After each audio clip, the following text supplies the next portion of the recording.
During my time there, I met a woman who was working there, and we were talking over coffee. She was really quiet. I do a lot of talking anyway, but she was abnormally quiet. And I was like, what's going on? And she said, well, I didn't get much sleep last night because the homeless shelter is really loud. And my first thought was like, oh, you're volunteering, and oh, how nice you slept over at the homeless shelter. That's really amazing. She's like, no, I'm homeless. I mean, full-time job, college degree, 2 kids.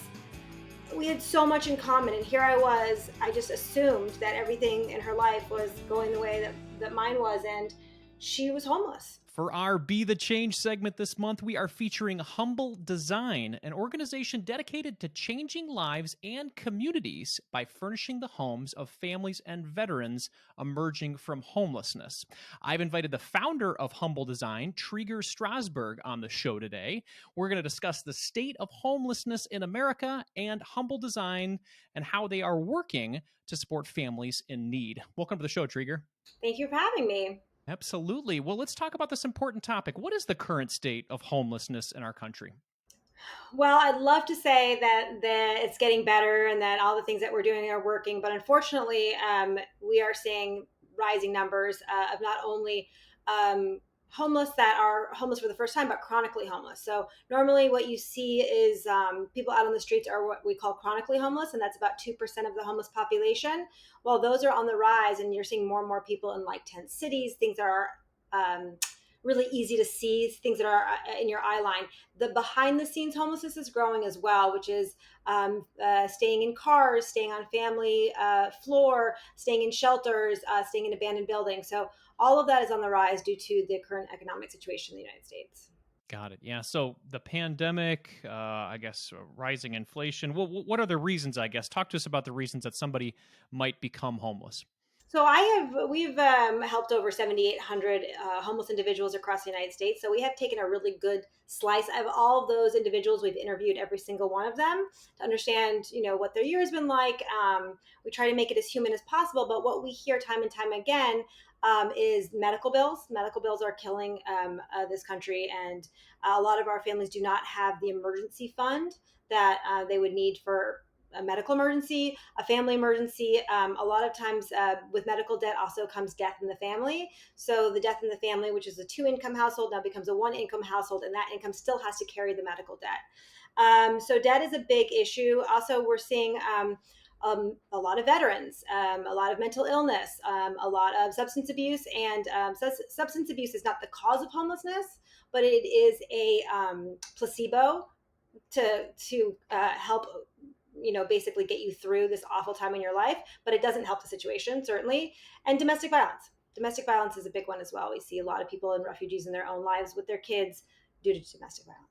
Got it. So this is a situation that's obviously been happening in our country for quite a while, and it's even gotten worse over the past few years with everything that's gone on. How is Humble Design supporting with this issue that we have in our country? So it was my belief early on. I should say I had no intention of starting a nonprofit. I didn't know anything about homelessness. I had barely volunteered at a nonprofit before I started this nonprofit. The series of events that happened were just one foot in front of the other. But what I've learned over the last 13 years is that dignity, empathy, and the human aspect of interacting with people is missing in what we're doing to address the homelessness in the United States. So when you talk about homelessness, you talk about numbers and data and all those things, but we don't stop to think about this number set is a human being, right? This is a person. And so while we think that maybe getting somebody in a house is the end of the conversation, all right, they were homeless, they're not homeless, let's move on to other things. 50% of those people who get into a home after being homeless go back into a homeless situation within 12 months. That's not a good number. That's an awful number. Why are we ending the conversation when 50% of the families that are getting into homes are coming back out of them and becoming part of the system again? Well, what Humble Design does is they make sure that those families who get into the homes stay in the homes. And what we've learned to do is to treat them like human beings and to make sure that their home life feels secure and safe and homey and warm. And the way that we do that is we furnish the home with donated goods.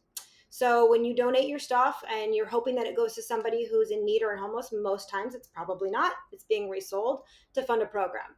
Humble Design actually brings the stuff that you've donated down to a family in need who could really use it, and we bring it down with dignity and empathy, and we end up designing the whole place for them. So we've done for homes for 7,800 individuals, and 99% of our families stay in the home as opposed to that 50% number.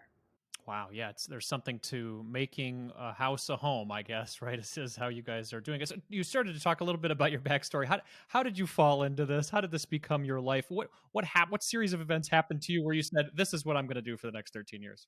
I mean, I am a graphic design and advertising major. Like I was in advertising. I had planned to go to advertising. My family, my husband's in advertising. That was my goal set. And I had moved because of a job. My husband took a job in Detroit for an advertising agency. We moved to Detroit, and I had two little kids. So I wanted to, stay in the graphic design world. And so I volunteered my time for a couple hours at a nonprofit. During my time there, I met a woman who was working there, and we were talking over coffee. She was really quiet. I do a lot of talking anyway, but she was abnormally quiet. And I was like, "What's going on?" And she said, "Well, I didn't get much sleep last night because the homeless shelter is really loud." And my first thought was like, "Oh, you're volunteering, and oh, how nice you slept over at the homeless shelter. That's really amazing." She's like, "No, I'm homeless." I mean, full-time job, college degree, two kids. We had so much in common, and here I just assumed that everything in her life was going the way that mine was, and she was homeless. And it broke my heart. And so when she found a home that she could afford and she left the homeless shelter, I went to go visit her again, just thinking like, "Yay, what a great day, we found her a home."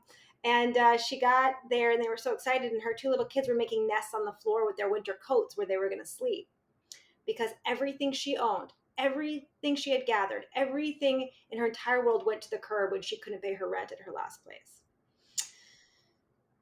So then I cried on the way home, and I went into my closets and I pulled out everything that I wasn't using. I went to my basement, pulled out anything that was in storage that I wasn't using. I went to my neighbor's house, knocked on their door. I was like, "Listen, my friend is in need. She has nothing. Do you have anything extra?"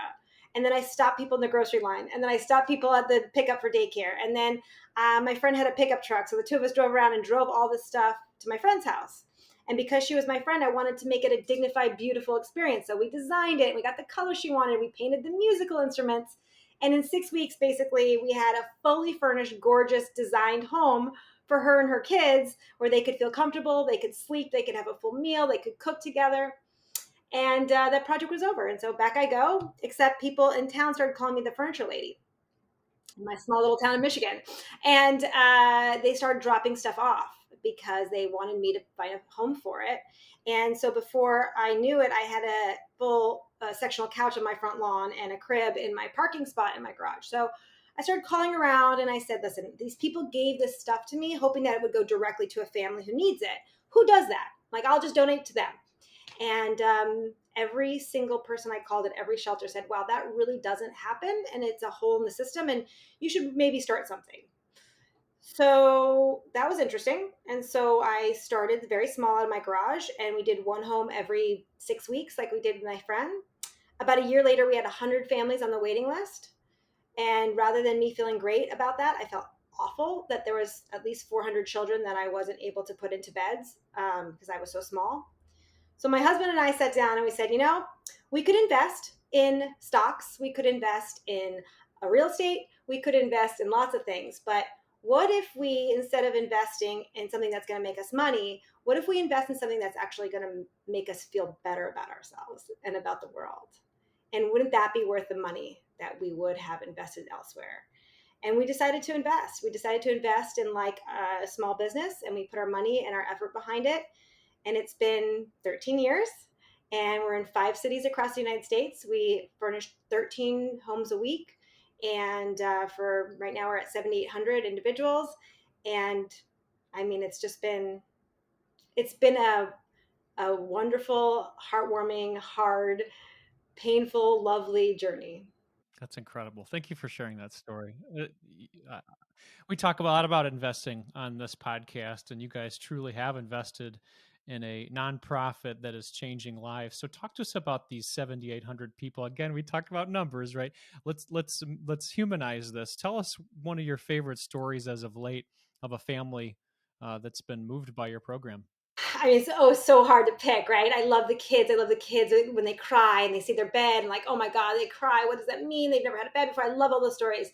But one sticks out lately. We're really invested in helping veterans because one of my personal philosophies is if you've slept in a foxhole, you don't sleep on the floor. Like our country needs to take care of you, and sometimes they've given more than their lives for their country. They've given their families, and they've given um, all hope. Has gone into this country, and we have a hard time repaying that. So when we meet a veteran, it's always very special for me. And so lately, we met a veteran, and he had been homeless, I think, gosh, going on like 12 years maybe. And he had never in his entire life slept in a bed, like even when he was a kid. So in the Army, he got to sleep in a bed, which he thought was awesome. And that was short lived. When he got back, he became homeless pretty quickly. So he got back on his feet, he got help, and he enrolled in culinary school. And he was on his way, and he had been placed into a home, an apartment. And so, actually, this is a video that we have online. You can go and see it. But when he came into the house, and we had decorated the whole thing, and all those women were waiting to welcome him home, and had spent the day furnishing the whole place, he was so overwhelmed by the sight of the house that he couldn't actually make his way in the door. Like he couldn't get in. He was just too overwhelmed. So finally, we convinced him to come in, and then he made his way into the kitchen, and he saw all the stuff that he would need basically to cook and to learn his skill. And he just slumped onto the wall and slid down and cried into his hands. And it's like, for me, like the thought of what is going on in his head right now, that he has had just a horrible year, and even a worse maybe existence in this world. And here's a group of people who came together and spent their afternoon just telling him, like, here's the stuff we're not using anymore, and hopefully you can use it. And it meant so much to him that he had that moment of like, my life's going to be different here. So some people think it's just like a stuff that you're donating. Some people just think it's like, oh, a weekend or an afternoon that you're spending with a nonprofit, but it changes people profoundly. It really does. And I think right now, watching that video, that's my favorite right now. I love that. Well, I'll be sure to include that video in the show notes for everybody to see themselves. That way they can feel that impact as well, as we're feeling it through your voice right now.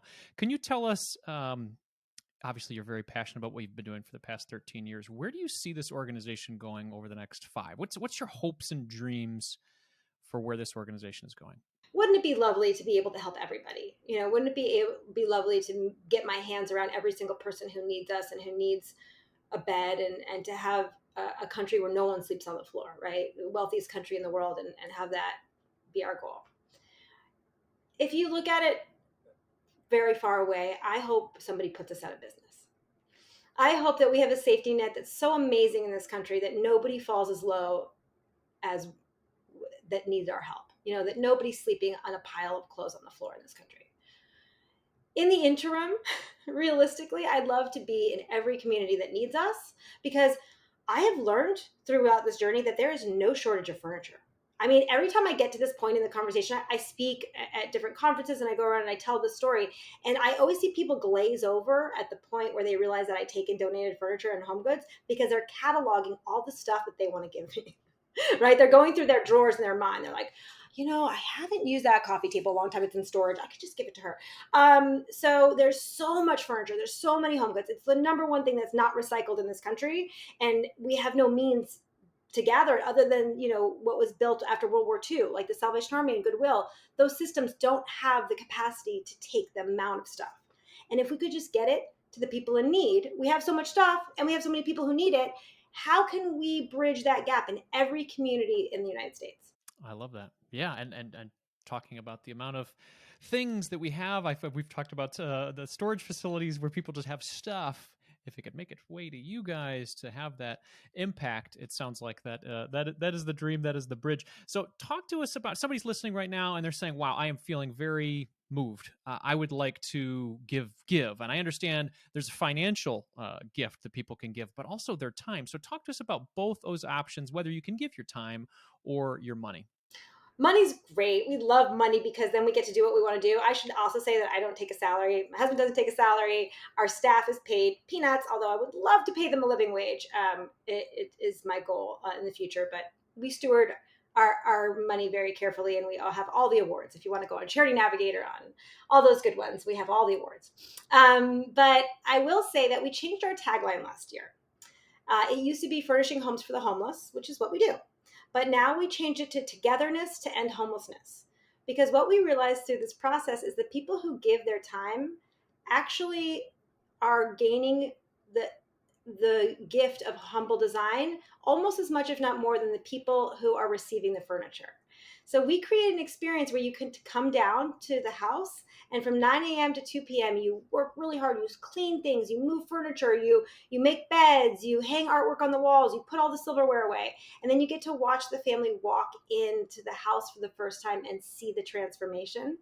And they cry, and we cry, and we hug, and there's a human connection there that I feel like we're missing right now in our society. We see so much stuff going on online, so much stuff going on the TV, and we don't have that moment to see eye to eye and face to face. So I think that's really important. So if you're ever interested in coming down to one of our 5 cities and volunteering, I think it'll change your life. It certainly has changed mine. But if you're interested in if you're a corporation, like a lot of people who are listening are investors or are CEOs or are part of larger companies, we have what's called a day of service. So you get your company to come down, and 5 to 10 of your employees get to participate in this day. It's a bonding experience. We ask that you sponsor the home for $5,000, and then you get to have this video and this photograph of this day if you want to share it with people who invest with you or your clients or just internally. We have large corporations work with us like Progressive, U-Haul, Crate and Barrel with CB2, Fruit of the Loom, Clorox, because of this, basically this service that we offer, which is like you get to communicate, have part of your community involvement, and it is like built for you. All you have to do is show up. So if you're listening right now and you want to bring us to your city, we'd love to talk about a monetary donation to get us to your city. And if you're listening right now and you just want to volunteer, oh, it's so great. And if you want to give us your stuff, come on down, drop it off, we'll pick it up. And if you want to just give us a donation to help us what we're doing, every single dollar will be stewarded with the most care. Excellent. Yes, we actually, our last Be the Change segment we had on Charity Navigator on the show. We talked to the founder the president, Michael Thatcher, and talked about the importance of being able to look into charities and learn how their money is utilized. So the fact that Treger's talking about Charity Navigator and the transparency that they have with their organization, I'd highly recommend checking them out. Not only at Humble Design, is it humbledesign.com? Is that right, or .org?